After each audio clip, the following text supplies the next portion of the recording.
Bismillahirrahmanirrahim. Assalamualaikum warahmatullahi wabarakatuh.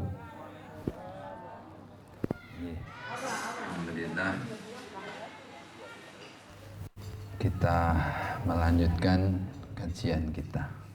Slide berikutnya.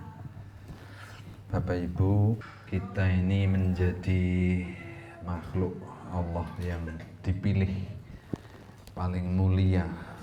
Itu salah satunya karena kita dikaruniai akal, ya. Maka sungguh berbahagia ketika seorang muslim menjalankan sholat itu mengaktifkan akal, ya. Kita kenal istilah otak kanan, otak kiri, ya. Dimana otak kiri itu otak matematika, ya, otak kecerdasan, tetapi harus diimbangi dengan otak kanan yang sering disebut dengan emotional and spiritual intelligence, ya. Nah, pikiran manusia dan cara berpikir itu harus seimbang. Tubuh dan jiwa itu sejatinya mengikuti pikiran. Tadi sudah banyak ngobrol dengan ibu-ibu di tempat makan, ya. Kita bisa bersama di suatu tempat seperti ini, tapi pikirannya bisa macam-macam, ya.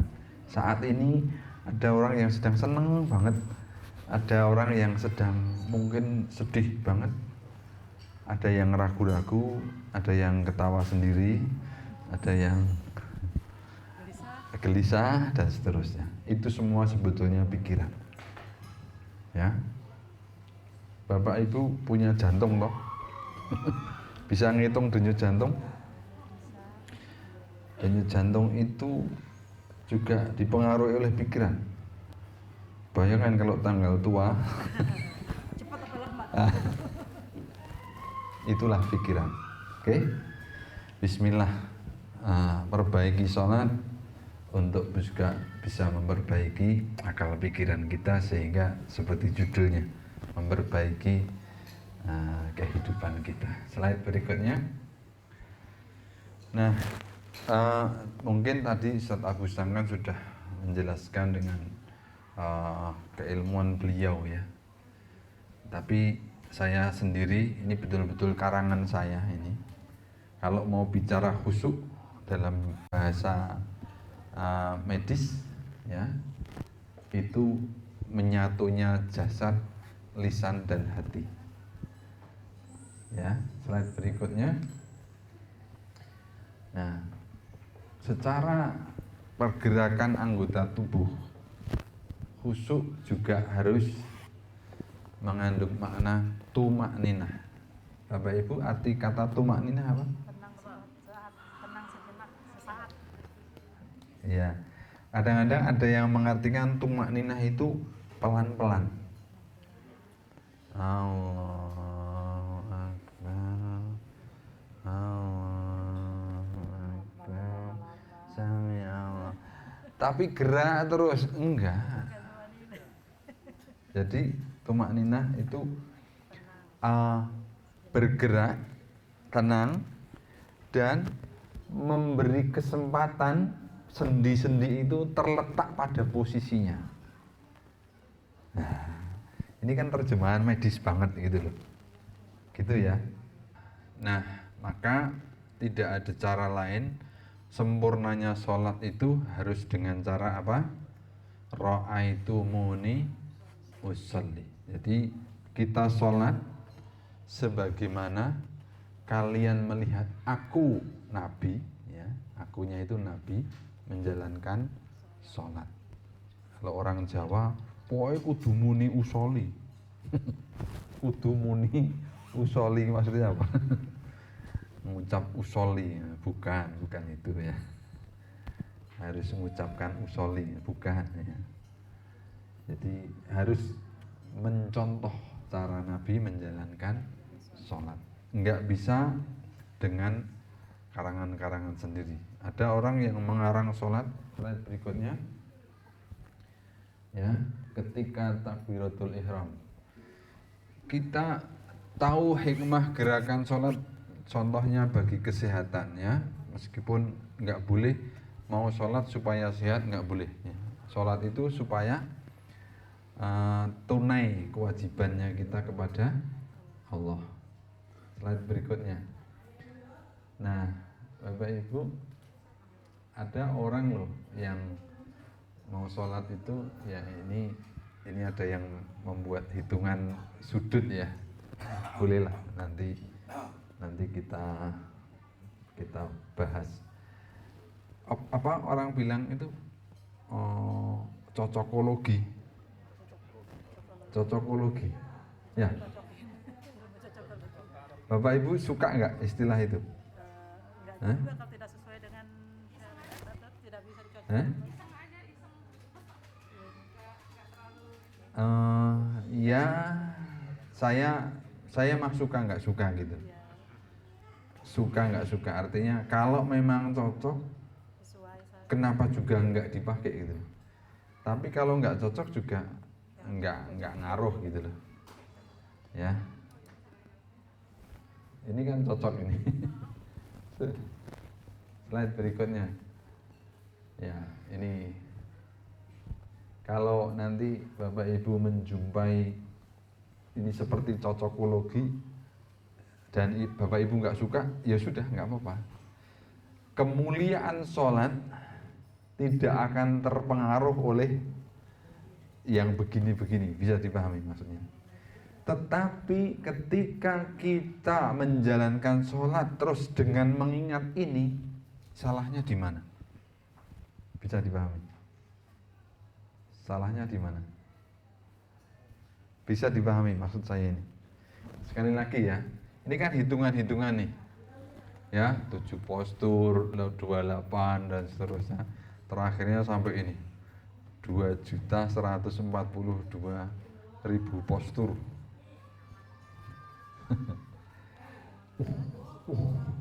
Ya. Sekali lagi, kalau Bapak Ibu senang dengan ya istilah-istilah cocokologi tadi itu, ya monggo dipakai. Tapi kalau nggak senang juga nggak apa-apa. Ya, seperti tadi saya cerita ya Ustaz, berat badan saya 97 kilo gitu. Saya turunkan hanya dengan metode SGR. Apa tadi? SGR singkatannya apa? Sagiran.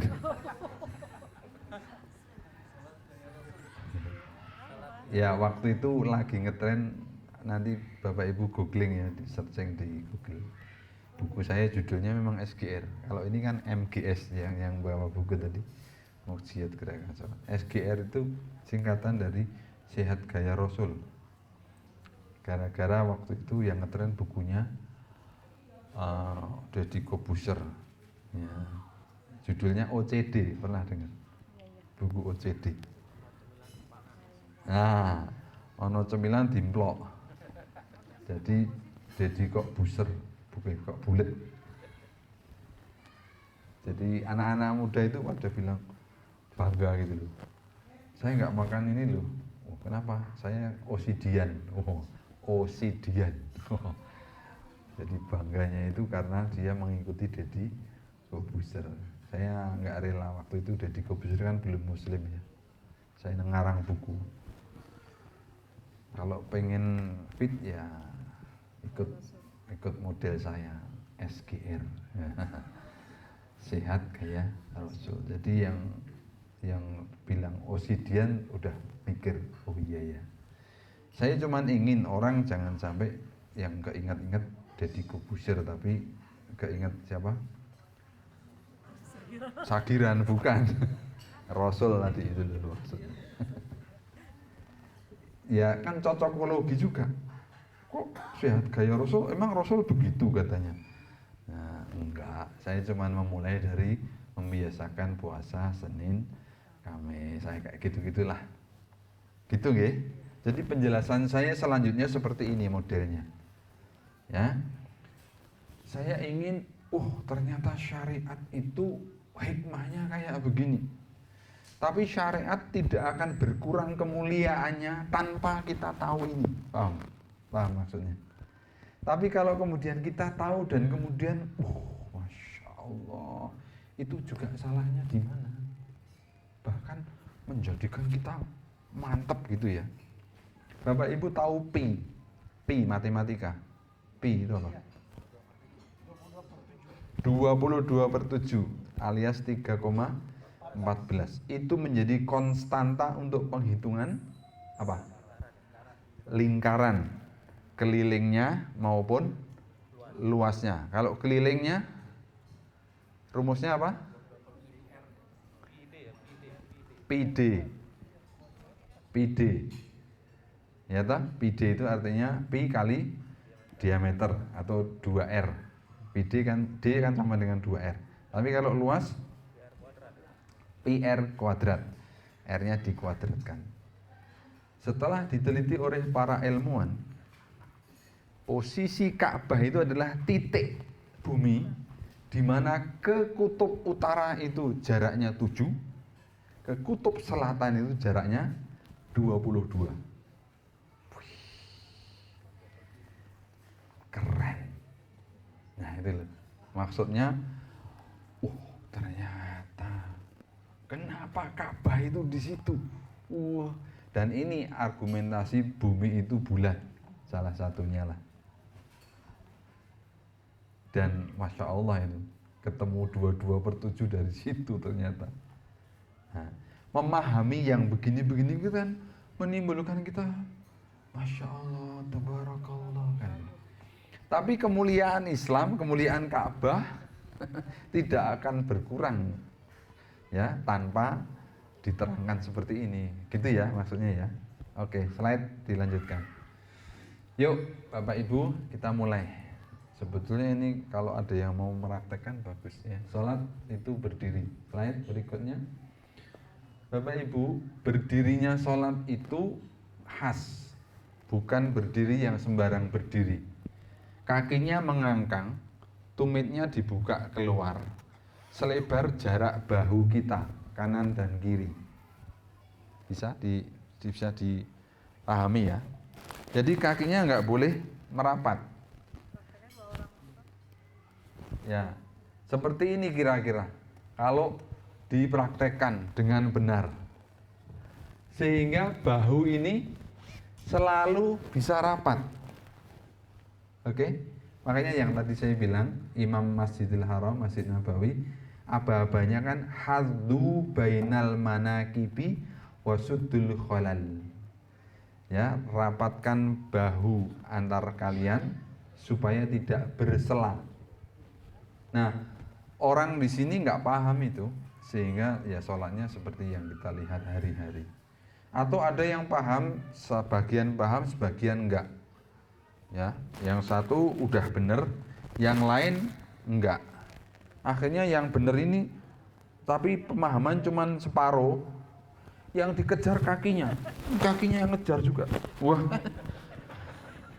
ini, ya ini ngapain ah? Waduh, masalah. Oke. Padahal harusnya yang rapat itu bahunya dulu. Begitu bahunya rapat, tek tek tek tek tek, baru kakinya menyesuaikan. Ini enggak ngejar tumit itu. Lah yang dikejar enggak paham. Aduh, masalah ini. Oke. Bapak Ibu, slide berikutnya. Dari sini aja. Ketika kita berdiri yang benar, mesti mata kaki itu bisa ketemu mata kaki temennya. Ini loh.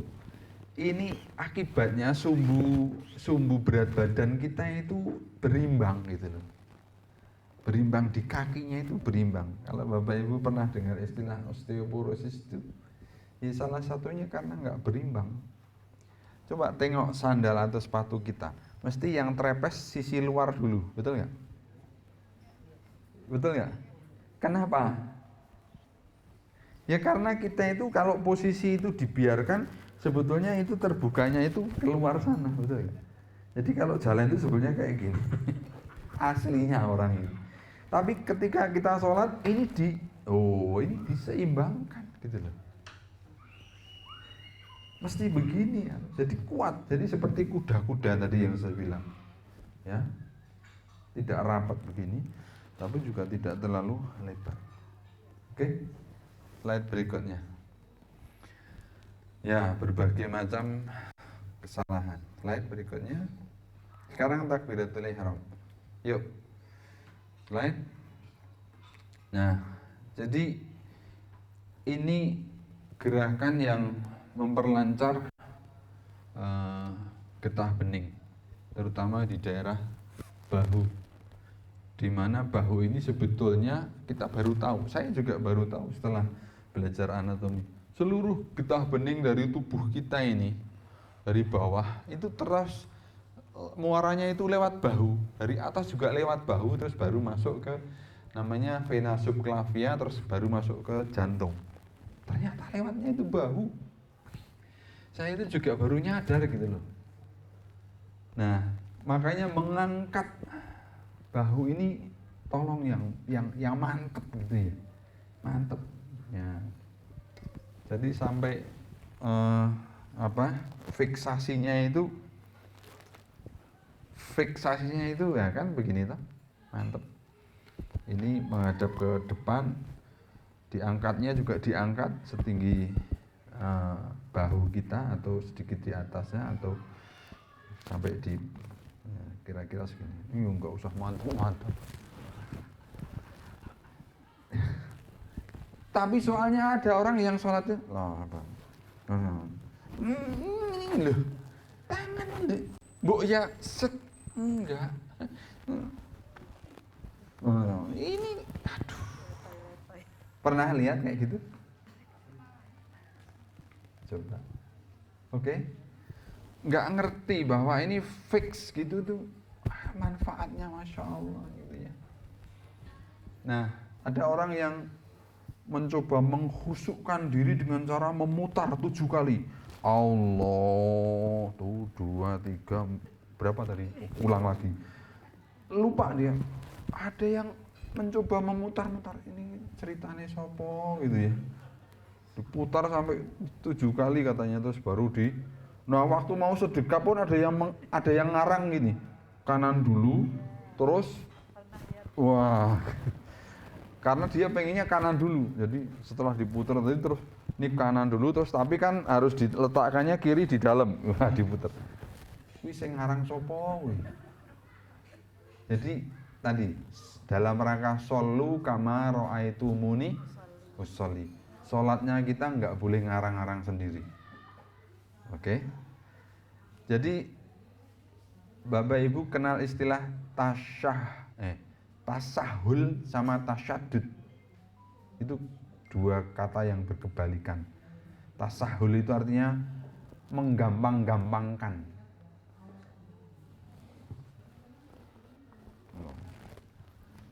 Ini menggampang-gampangkan. Ya. Jadi dari ini ya Allah. Ada toh yang kayak gitu? Itu menggampang-gampangkan. Ketika mau rukuk ini juga harus diangkat, Allahu Akbar, betul? Ketika selesai rukuk, saya tidak ini juga harus diangkat. Tapi lihat, banyak orang yang walam yakul lahu ahad, Allahu Akbar. Gini, iya enggak? Sami Allah. Nah, cuman gini. Allah. Ini menggampang-gampangkan. Tapi yang memutar sampai 7 kali tadi itu kebalikannya, menyusah-nyusahkan. Enggak. Kita enggak boleh. Pokoknya kita harus yang pasnya aja kayak mana. Yang pasnya ya seperti maunya Rasul. Slide berikutnya.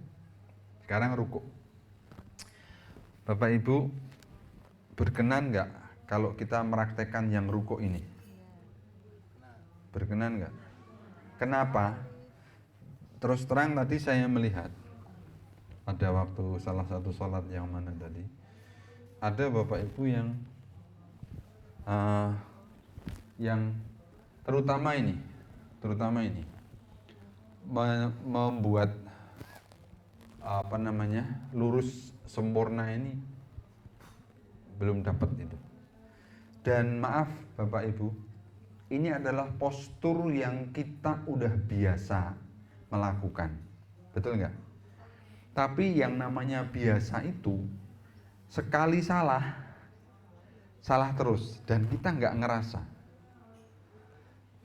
Sekarang Bapak Ibu lihat, saya melakukan rukuk, itu kebiasaan saya. Kira-kira menurut Bapak Ibu udah pas apa belum? Ketika rukuk saya begini, Allahu Akbar. Ya.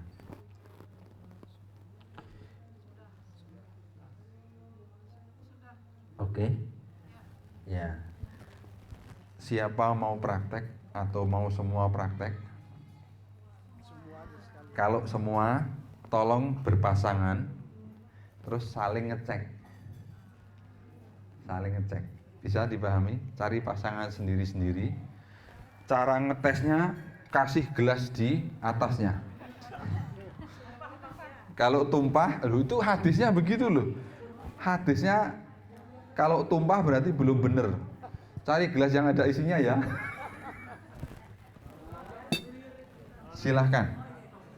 Silahkan berpasangan dan cek, nggak usah dibuat-buat, kebiasaan hari-harinya aja.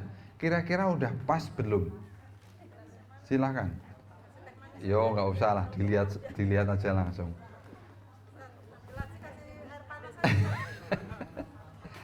Good. Ini udah good nih ya, good.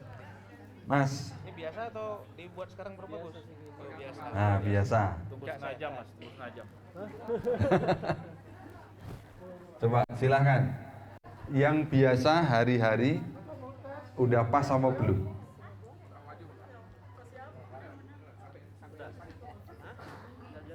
Ya, tolong pasangannya membetulkan kalau belum betul.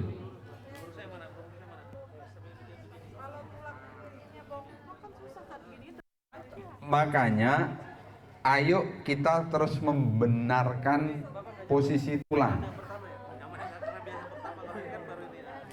Bapak Ibu, coba perhatikan saya, perhatikan. Yang betul, punggung itu tidak melengkung sebetulnya. Mestinya kita itu bisa betul-betul lurus, karena Nabi bahasanya itu betul-betul horizontal, betul nggak? Coba. Mesti kerasa.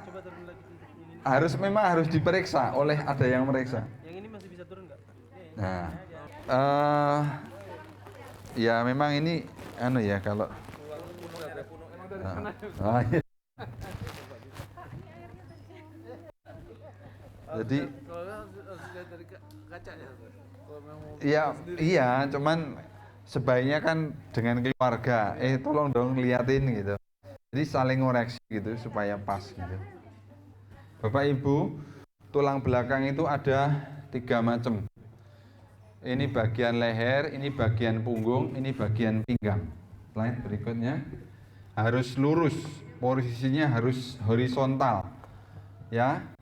Karena kalau enggak kompresi, artinya saling menekannya itu enggak bisa dikurangi. Dengan rukuk yang benar, saling menekannya itu bisa dikurangi. Kedua lengan yang menyangga itu sebetulnya menambah regangnya ruas tulang belakang, dan itu bagus untuk mengatasi istilah-istilah seperti saraf kejepit dan seterusnya itu. Slide berikutnya. Nah, juga rukuk itu stimulasi terhadap titik-titik yang bagus, yang itu memelihara organ-organ dalam kita, dalam tubuh kita. Ya, ini contoh-contohnya aja. Yang paham akupuntur, ini ilmu akupuntur, ya. Titik su belakang namanya. Nah, ini analogi. Coba diklik, bisa? Nggak bisa?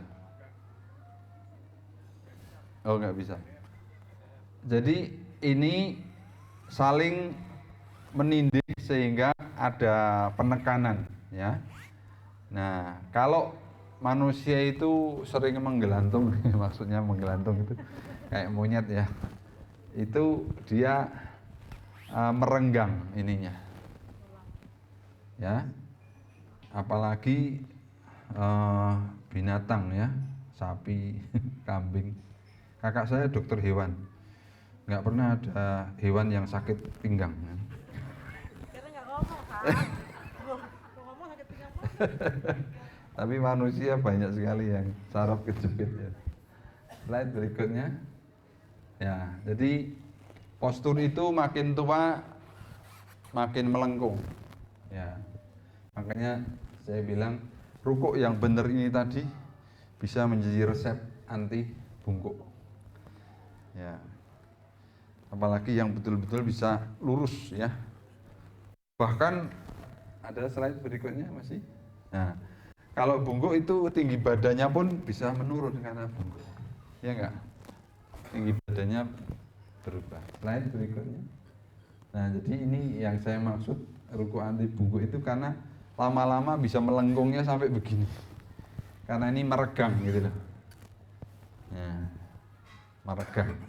Makanya tadi yang ditanyakan, kalau bisa tangan betul-betul lurus, sehingga kalau lurus ini ada gaya menekan.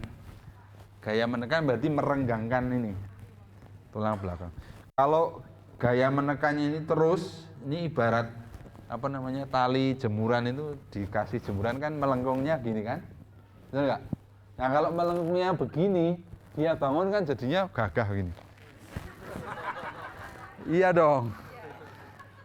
Tapi kalau melengkungnya masih begini, ya ini maaf ibu-ibu, menopause, hormon estrogennya berkurang, tulangnya mengeropos, bengkok begini, bengkok udah jalannya sambil gini-gini. Maaf. Iya, sama. Efeknya sama. Slide berikutnya. Oke ya, tadi yang nyebut osteoartritis dan seterusnya di lutut. Ayo, jadikan sholat itu wahana untuk memperbaiki kesehatan kita. Ya, ini pokoknya keluhan-keluhan tulang belakang, ayo kita selesaikan dengan memperbaiki cara sholat. Slide. Nah, ini tadi ya, 90 derajat. Ini penting sekali. Kestabilan sendi-sendi tubuh itu dites dengan rukuk yang benar ya. Jadi jangan apa tadi di awal tadi, sah memang sah ya, tapi sempurna itu lebih bagus kan dari sekedar sah, betul nggak? Apalagi kita dapat manfaatnya secara medis kan gitu. Slide berikutnya. Ya. Jadi kita bisa kenali seperti itu. Terus slide lagi. Nah, ada yang curam, ada yang dangak. Terus ya, ada yang cuman segitu ya.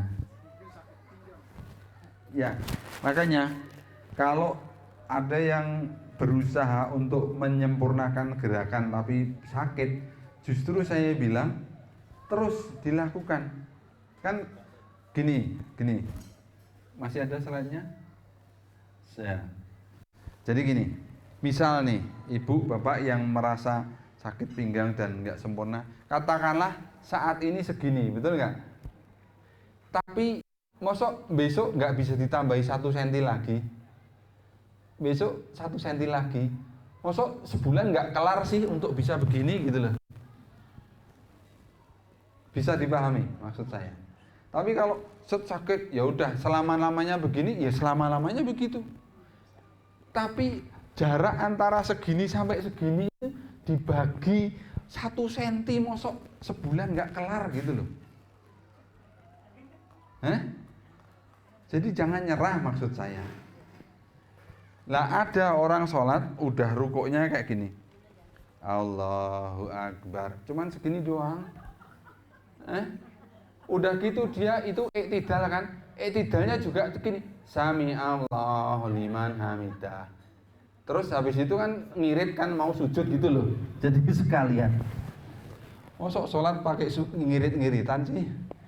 Padahal yang namanya iktidal, slide berikutnya, Iktidal itu artinya kan kembali berdiri tegak. Oke? Itu namanya iktidal. Jadi kalau dari Allahu Akbar plek bener-bener bisa 90 derajat, kemudian tumanina, doanya mantep ya, kemudian sami Allah, itu kembali tegak betul. Udah itu tadi rukuknya Allahu Akbar cuman segini doang, sami Allahnya cuman tangannya doang. Halo, ibu ngetawain siapa? Atau pengalaman pribadi? Oke, lihat orang yang kayak gini, lihat. Ada yang gini? Ada? Yakin? Orangnya datang nggak? Oke ya. Slide berikutnya. Nah, Bapak Ibu, sujud sama. Penjelasannya hampir sama, tapi ini lebih dahsyat. Slide berikutnya. Karena apa? Itu yang tadi saya bilang. Bentuk ketundukan tertinggi seorang hamba di hadapan Tuhannya. Yakin, ritual penyembahan yang menggunakan sujud itu aslinya cuma Islam. Yang lain gak ada. Dan sekali lagi, ini bukan karangan manusia. Ini karangan Allah yang tadi saya sebut ayatnya. Wa id qala rabbuka lil malaikati isjudu li adama fasajadu illa iblis. Dan orang yang tidak mau bersujud itu namanya aba wastakbara, yakni orang yang mengabaikan dan sombong. Nah, dari sujud medis ya, ini unik karena ini merupakan satu-satunya posisi di mana otak kita letaknya itu lebih rendah dari jantung, ya, dan itu bisa dikerjakan dengan mudah, nggak harus bolak-balikkan tubuh. Masya Allah ini, makanya ini unik banget. Ya, efek alignment seperti tadi yang sudah saya terangkan di tulang belakang tadi. Slide berikutnya. Nah, sujud juga, Masya Allah banyak sekali manfaatnya. Ya, wanita, laki-laki. Slide berikutnya. Nah, pembuluh darah di otak ini bisa dilatih elastisitas dan debitnya dengan memperbanyak sujud. Ya, bahkan ada satu daerah yang namanya diencephalon ya, yang itu terletak di sana God spot ya, titik Tuhan. Itu tidak memiliki pembuluh darah langsung, dia dapat darahnya kalau ada rembes gitu, dan itu menjadi paling bagus ketika orang sujud. Nah, elastisitas itu penting supaya tidak gampang pecah, karena kalau pecah orang akan mengalami sakit, namanya apa? Apa? Bukan. Seteyau. Apa namanya? Seteyau.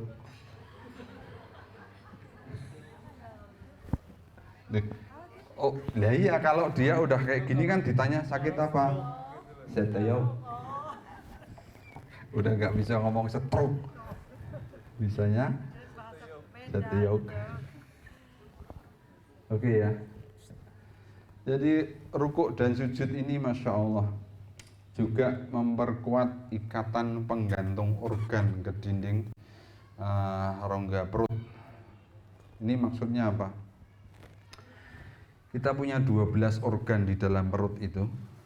12-12-nya kalau Bapak Ibu bisa membayangkan seperti semangka yang ada tangkainya. Bisa dibayangkan? Berat itu.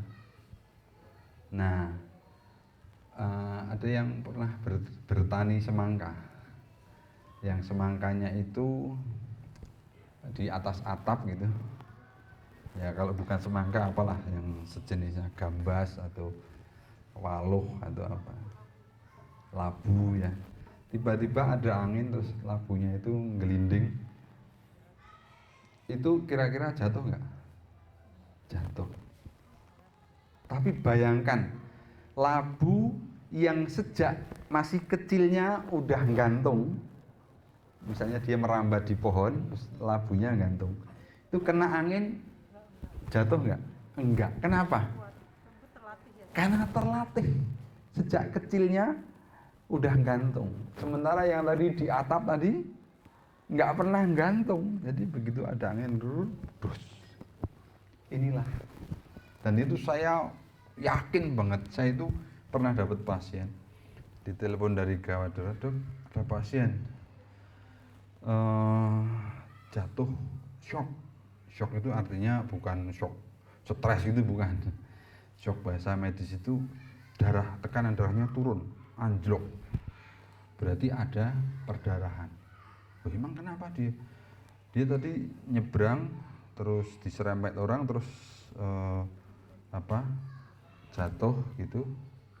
Tapi nggak ada luka apapun. Nah, rupanya kaget jatuh. Itu limpanya itu putus itu. Penggantung limpanya itu putus. Saya buka, wis darah 3 liter itu. Sambil masuk transfusi gitu. Ya udah, limpanya tak potong, keluarin, buang. Ya, saya membayangkan seperti ini gitu loh. Wah, betapa ya perlatihan yang luar biasa ini. Kita syukurilah gitu. Oke, slide berikutnya. Ya, jadi Bapak Ibu, kalau sujud itu nggak berfungsi optimal, mungkin karena orang tidak menegakkan paha dan tidak mengangkat pantat. Ini biasanya sejadahnya pendek banget, jadi dia bukan sujud tapi kayak mendekam gitu ya. Tapi kalau dia cukup panjang kan, pahanya itu terangkat tegak, kemudian pantatnya itu terangkat, bukan yang masih taruh gini ya.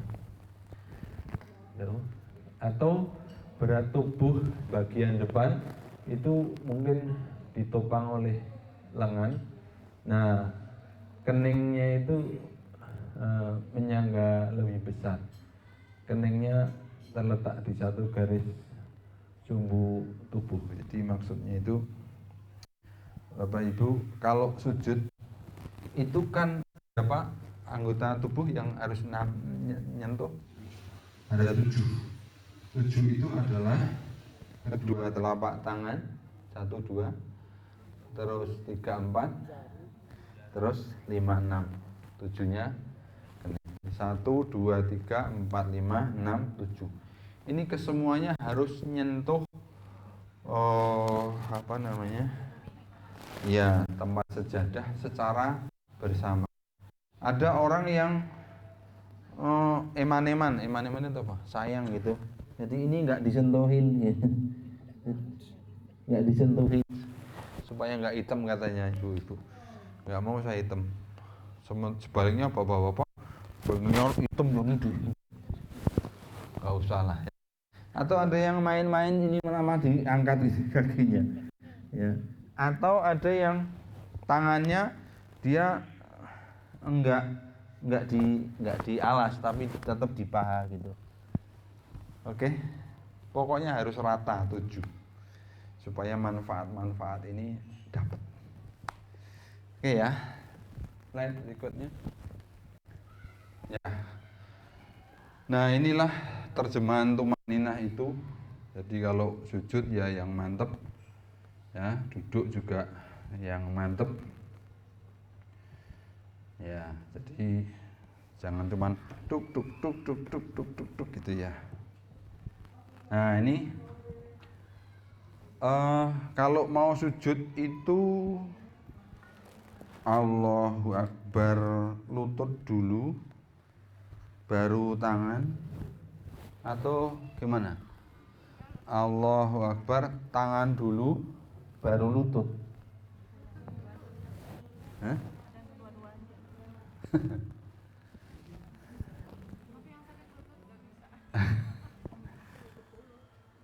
Alhamdulillah. Oh, 7 anggota tadi.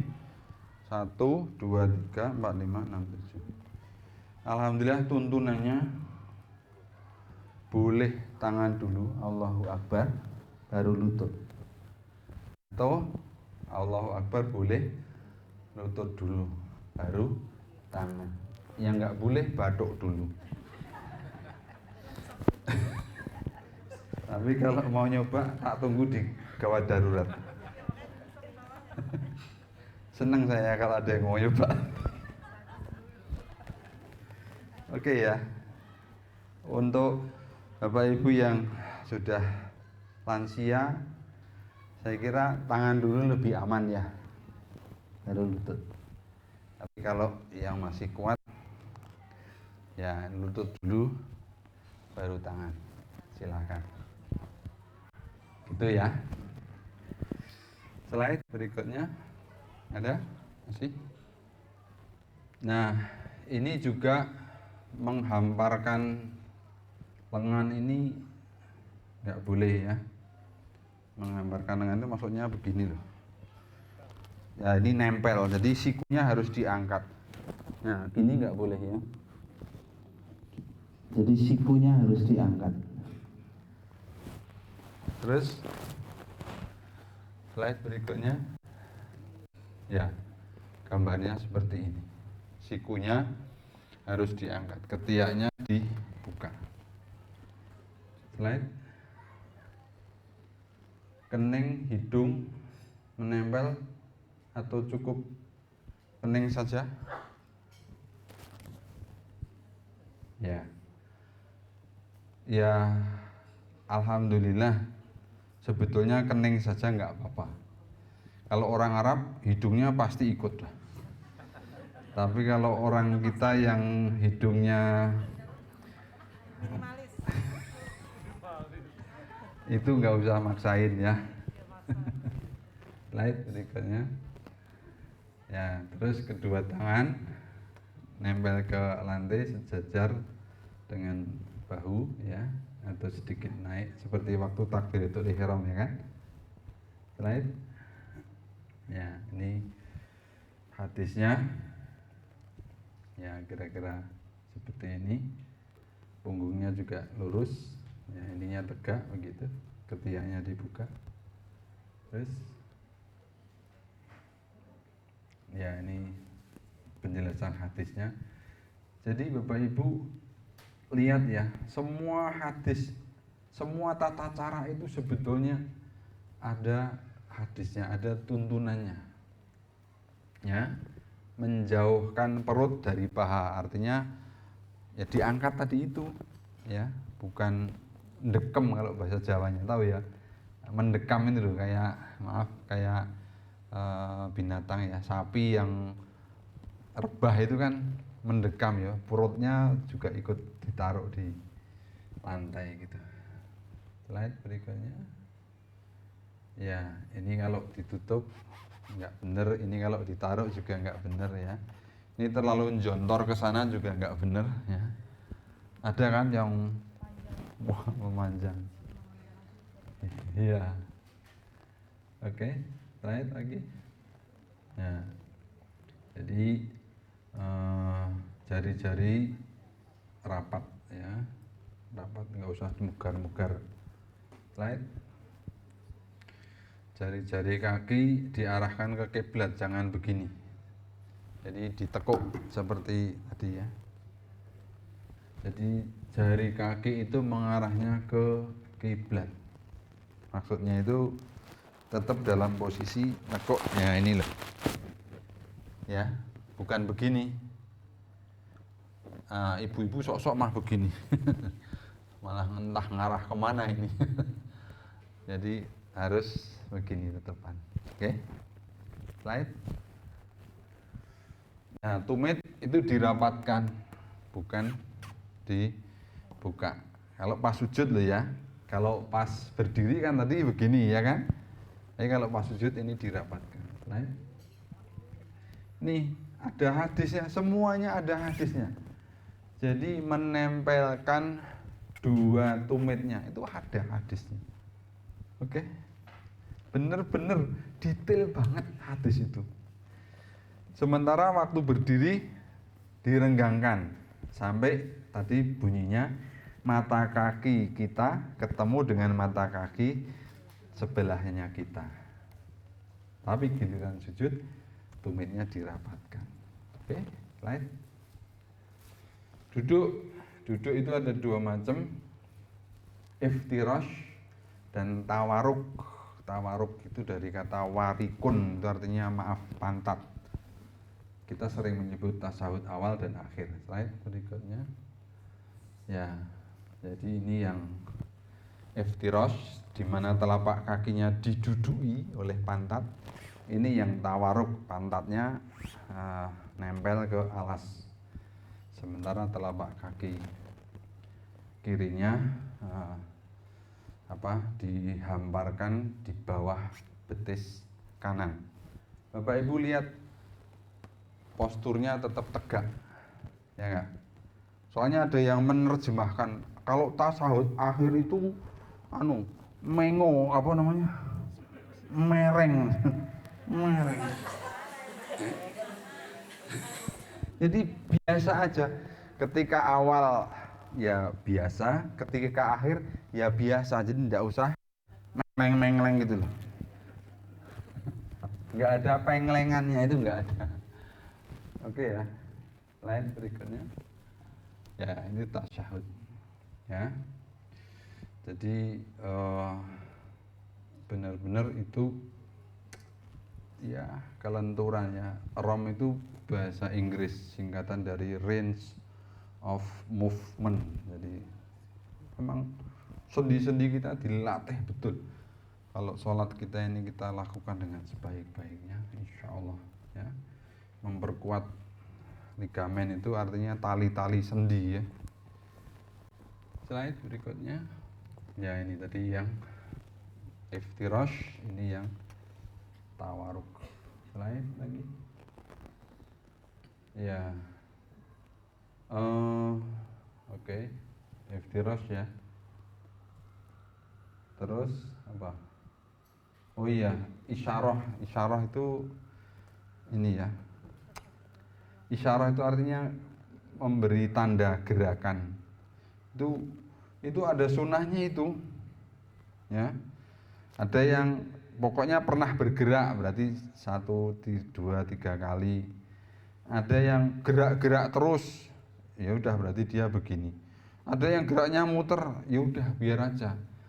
Halo Bu, jangan gampang terganggu yo. Ngapain sih kamu? Gemes. Jangan. Pokoknya kita harus paham bahwa ini ada hadisnya gitu. Enggak gerak enggak apa-apa. Tapi harus begini. Jadi isyarah itu artinya menunjuknya sendiri itu sudah isyarah, ya. Nah, menggerakkan itu lebih lagi. Oke, slide. Nah, salam. Slide. Bapak Ibu, salam itu kelihatannya sederhana, ya. Tapi orang sering salah karena ini ya, adik-adik. Assalamualaikum.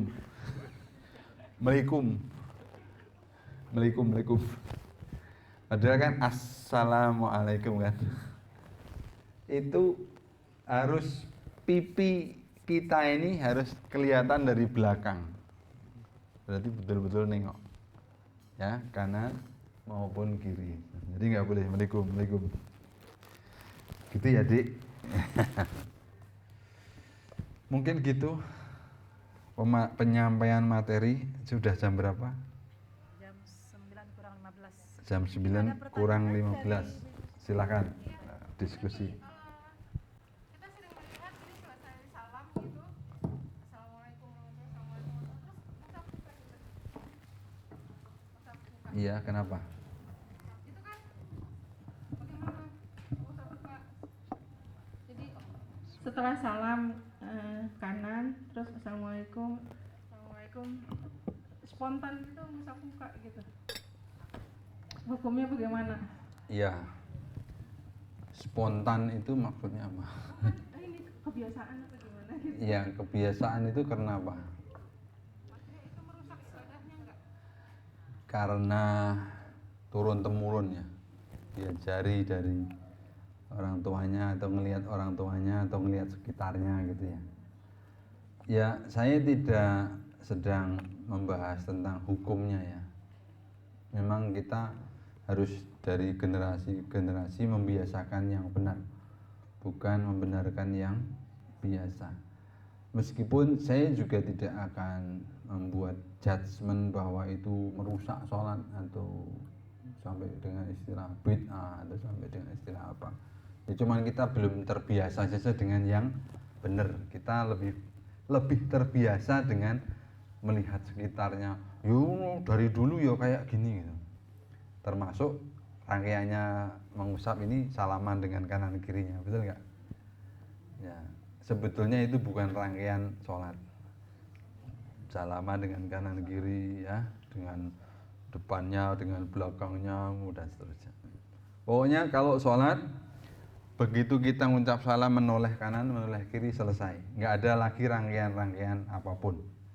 Ya, nah, tapi saya tahu di medsos banyak sekali perdebatan. Ada ustadz yang mengatakan itu bid'ah, nggak ada tuntunannya. Terus ada yang balas, kalau habis salam terus buka HP boleh nggak? Nah, boleh, itu kan nggak ada tuntunannya. Wah, dan seterusnya. Buka HP aja boleh, masuk salaman nggak boleh, dan seterusnya. Ya, saya kira nggak gitulah caranya. Kalau ya gimana ya mau ngomongnya, kalau merasa itu apa ya, serak itu apa bahasa Jawa, saya habis doa gini itu kok ya seneng gitu ya, silahkan. Ibaratnya ya ibaratnya orang pagi-pagi ada yang terbiasa minum teh ya, ya sudahlah minum teh saja. Ada yang sudah terbiasa minum kopi, oh nggak bisa, saya bisanya air putih, kalau kopi nanti perih. Nggak usah mengatakan yang kopi bid'ah, yang air putih nggak usah gitu nggih. Nah, jadi kalau mau merubah generasi, kalau ibu tahu ya nggak usah melakukan, mencukupkan diri dengan salam biar anak-anaknya nggak ngikut, kira-kira gitu. Oke, ada lagi? Ustaz, pernah ada yang orang tua yang Ya. bertanya, mungkin karena itu tidak biasa, kalau dibilang muslim, tapi kenapa ketika ingin melakukan sholat katanya badannya tambah sakit? Ya, itu karena mungkin yang tidak pernah sholat, jadi karena kebiasaan yang itu tidak dilaksanakan. Benar-benar ini ada yang merasakan kalau sholat badannya sakit, akhirnya dia nggak sholat di akhir-akhirnya gitulah. Itu karena faktor kebiasaan juga ya Ustaz ya. Ya, makanya tadi saya bilang Allah bisa karena biasa. Terus jangan membenarkan yang biasa, tapi biasakan yang benar. Itu betul itu betul-betul yes banget gitu ya. Apa ya, gini, tadi saya sudah nyontohkan waktu masalah rukuk tadi ya, masalah rukuk. Jadi kalau segini sakit terus selama-lamanya menyerah segini, ya sudah selesai. Tapi kalau mentarget, berarti selisihnya yang belum terlaksana kan berapa derajat sudut ini, itu dibagi menjadi sehari ditambah 1 senti gitu. Kita yang mentarget sendiri, wong kalau mau cari duit itu juga kalau belum tercapai targetnya yo istilahnya harus closing gitu ya. Masuk ini nggak bisa. Saya juga pernah ngalami tentang ini Bapak Ibu. Jadi ini betapa banyak mungkin Bapak Ibu juga merasakan ini yang benar tegak, ini telapak kaki ini tegak. Bapak Ibu ada yang belum bisa tegak? Ini loh, kalau duduk ada yang belum tegak. Biasanya begini. Ya, ada yang begini. Kenapa begini? Oh, yang benar itu tegak. Tapi yakin kalau Bapak Ibu tidak mentarget kapan saya bisa tegak, nggak bakal bisa tegak. Padahal ini nyaman banget loh ini, untuk kesehatan juga Masya Allah. Nah, malah ada yang terus malas terus begini. Ada yang begini. Jangan, anu begini. Jangan, ayo biasakan. Nah, kalau ini latihannya bukan dari gini terus digini kan bukan, tapi latihannya dari depan. Dari depan terus ditarik ke belakang, belakang terus sampai ini baru di net ke net gitu. Oke. Iya, Bu. Mengenai pemakaian air wudhu, kalau kita sudah ngambil air wudhu, kita udah pakai sekali sholat itu, apa masih bisa dipakai kedua kalinya asal tidak mengeluarkan apa? Oh iya, baik. Ini cukup ya. Pokoknya kalau ada sakit di tubuh, obati dengan sholat yang membenarkan seluruh gerakannya, mulai dari berdiri sampai duduk salam. Yes. Insya Allah. Setidaknya Bapak Ibu dengan sakitnya itu mudah-mudahan menjadi sembuh atau paling kurang tidak makin parah. Oke ya. Nah, gimana Pak? Mantep. Ini pokoknya ditegakkan betul. Ya. Ya, osteoartritis dok yang kiri. Iya. Duduk istirahat kan kaki yang kirinya diduduk. Iya. Nah, itu sakit, jadi Iya. dilurusin ke belakang. Iya, sekali sakit, 2 kali mudah-mudahan berkurang. 3 kali makin berkurang, 4, 5, 6, 10 kali enak. Oke? Baik, pertanyaan Ibu saya jawab. Orang normal ya, itu tiap 3 jam, 4 jam itu kerasa buang air kecil. Ya, 4 jam. Sehingga kalau di rata-rata sehari itu orang buang air kecil bisa ya 4-5 kali. Ya. Tapi bertambahnya usia biasanya makin sering, betul nggak? Makin sering. Nah makanya saya kadang menghitung ya. Kalau kita mandi kan sehari 2 kali ya, pagi sore toh umumnya. Nah akhiri mandi kita dengan berwudu. Oke? Kalau mandinya terbiasa ada yang sebelum subuh, berarti nanti dari mandi itu wudunya tadi bisa untuk salat subuh. Mungkin sampai dengan duha masih wudunya dan bisa dipakai Bu, asal belum batal buang angin ataupun buang air kecil. Nah nanti kalau batal, misalnya selesai duha karena batal terus kita ke kamar mandi. Nah Bapak Ibu pas ke kamar mandi dari duha tadi kan ke kamar mandi udah dapat air tuh pasti kan, wong kita buang air kan, terus kita bersuci kan, maksudnya apa namanya cebok dan seterusnya itu loh. Itu sekalian istinja ya, itu sekalian wudhu lagi aja. Kalau itu bisa bertahan sampai zuhur, ya bisa untuk sholat zuhur, begitu. Nah habis zuhur mungkin juga terus ini lagi makan apa kan ke kamar mandi lagi. Pokoknya setiap ke kamar mandi kan udah dapat air, ya sekalian memperbarui wudhu gitu. Itulah yang tadi sore sebelum maghrib saya beri istilah gantung wudhu ya. Jadi wudhunya terus dipelihara. Jadi ketika dengar azan itu udah azan toh, udahlah langsung sholat, nggak usah berwudhu karena masih punya wudhu dari yang tadi, yang udah diambil tadi gitu. Oke ya, Masya Allah itu bisa terus kesambung itu wudhu kita, asal pakai prinsip itu, pakai prinsip ketika kita itu udah ketemu air, ya udah kita perbarui wudhu. Oke, dan alhamdulillah ya saya termasuk mempraktekkan itu ya, meskipun tidak begitu sempurna tidak sempurnanya apa? Meskipun tetap sah ya, tapi kalau mau sholat saya tetap berwudu lagi untuk menyempurnakan. Bapak Ibu pernah dengar istilah mashul khuffain? Pernah dengar istilah itu? Mashul khuffain artinya mengusap alas kaki. Khuf, ya. Pernah ya? Apa itu maksudnya?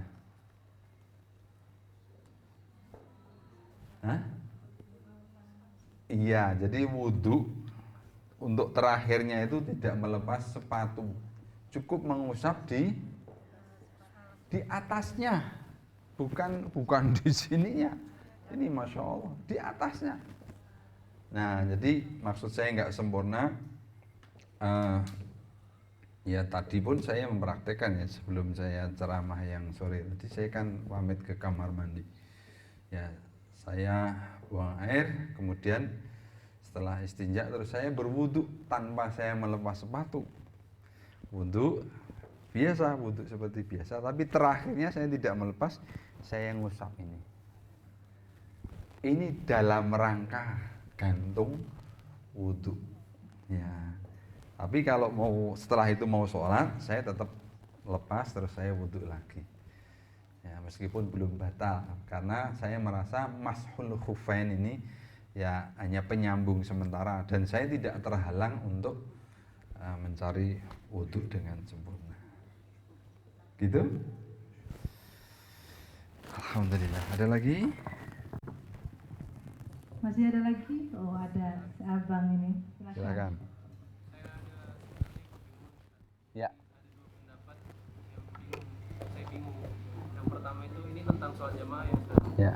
Yang pertama itu katanya kalau kita sholat jamaah terus imamnya nggak khusyuk, bisa saja sholat kita tuh yang makmum tuh nggak sah juga. Tapi kalau yang kedua itu saya pernah dengar kalau kita udah sholat jamaah itu kita khusyuk nggak khusyuk atau imamnya pun nggak khusyuk, tapi kalau sholat jamaah itu udah dihitung satu pahala. Jadi udah sah hitungannya Ustaz. Nah, saya bingung Ustaz, yang mana yang benar? Kalau yang pertama yang benar, imam gak khusyuk, makmumnya gak khusyuk, indikatornya apa supaya kita tahu kalau imamnya tuh gak khusyuk gitu. Jadi kita bisa wajib-wajib bisa pulang sholat. Iya. Baik, makanya saya tadi ingat gambarnya ya. Khusyuk itu apa tadi? 3 tadi. Jasad, lisan, dan pikiran. Jadi jasad itu maksudnya kalau posisi harus benar posisinya, ya, berdiri, sedekap. Soalnya sedekap itu juga masih sering bermasalah loh. Naruhnya tangan itu di mana? Kalau lafadz hadisnya fi sodrihi, artinya dada. Sodr itu dada. Tandanya dada kalau ada apanya? Ada candelan anduknya. Ada apa? Ada tulangnya. Baik tulang dada di tengah-tengah maupun tulang rusuk di samping. Jadi kalau kita naruh harus meraba tulang. Kalau nggak ada tulang yang teraba berarti itu perut. Apalagi bawah perut.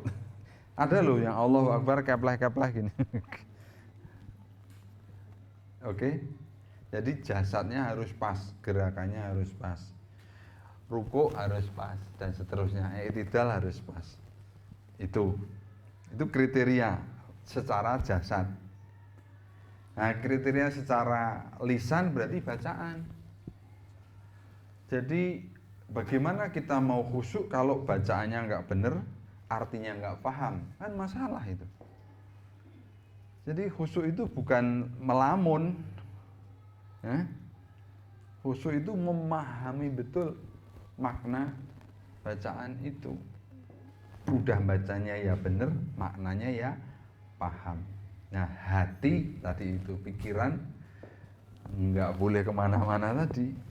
Ya ke sholat, ya. Makanya jangan sampai pikiran kita ini terganggu. Gimana caranya supaya, nah, 3 kriteria itu ya yang tahu cuma Allah.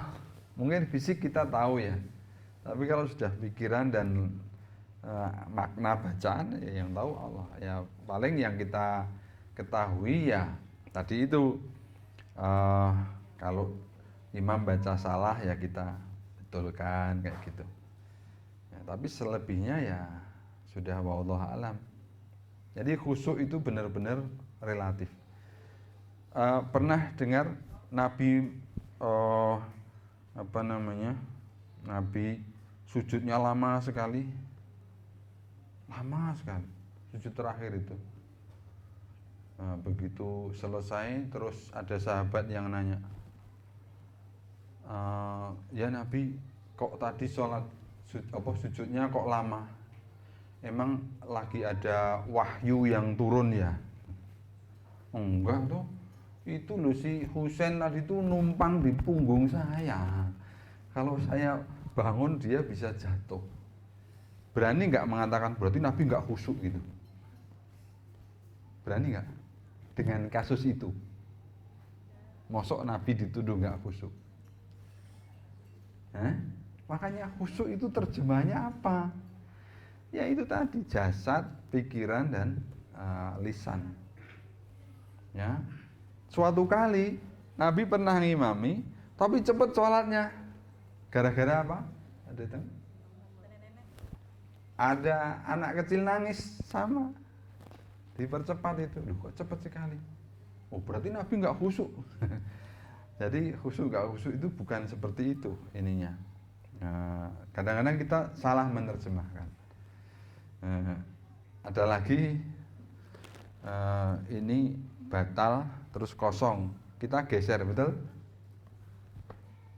Ya.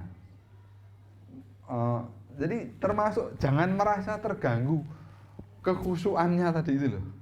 Gara-gara kita pengen menyempurnakan jamaah dengan cara merapatkan gegara ada yang batal dan pergi, atau bahkan ada yang maju kan, nggak apa-apa, itu tidak merusak istilah khusyuk ya, sejauh tadi itu gerakan kita terpelihara, bacaan kita juga terpelihara, paham ya, terus pikiran kita dijaga. Nggak apa-apa misalkan kalau imamnya itu kita kan nggak tahu imamnya khusyuk apa enggak. Iya, ya imam itu ya ju'ilal imamu liyuta'a bihi, ya dijadikan imam itu untuk ditaati. Kita taat kalau kita jadi makmum, ya kualitasnya ya sudah wallahu alam. Tapi kalau imam ada salah, makmum wajib membenarkan. Dan kadang-kadang tadi seperti kisah yang saya cerita tadi, kadang-kadang harus ada yang berkorban supaya sholat jamaah itu terpelihara ya, ada yang berkorban. Nah, tadi saya cerita sama Ustaz Firman itu, ada orang yang kepengen ngimami pakai surat yang panjang, Allahu Akbar, tahu-tahu dia langsung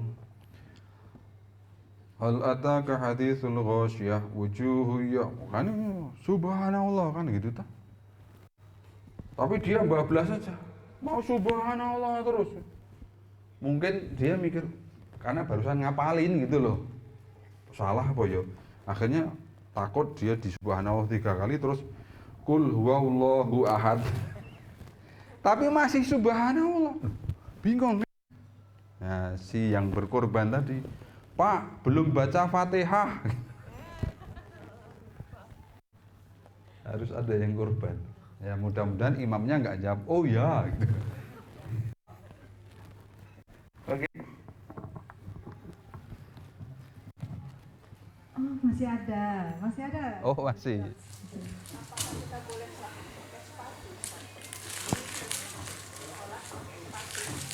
Sholat. Waduh.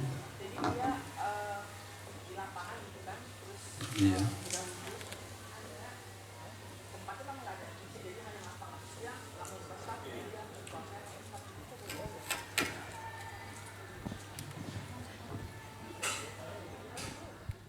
Kok sulit ya pertanyaannya?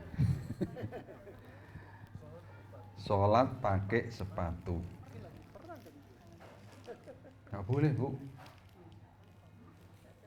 Sholat terus pakai sepatu gitu kan? Susah ya. Allahu Akbar terus pakai sepatu gitu.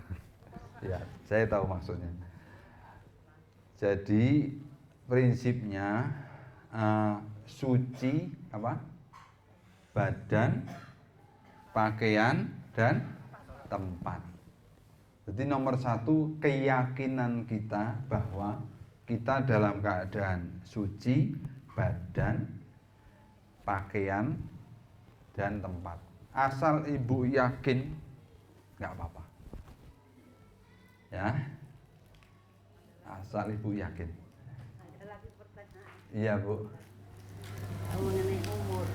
Umpamanya mendirikan sholat, pengikutnya banyak, orang tua sementara jadi imamnya itu anak muda. Apa gitu? Ada sanksinya, ada apanya, ada aturannya nggak itu? Oh, enggak, Bu. Enggak. Jadi iya, imam itu syaratnya nomor satu yang paling alim. Ya, jamaah itu tahulah kira-kira yang disuruh maju itu paling alim.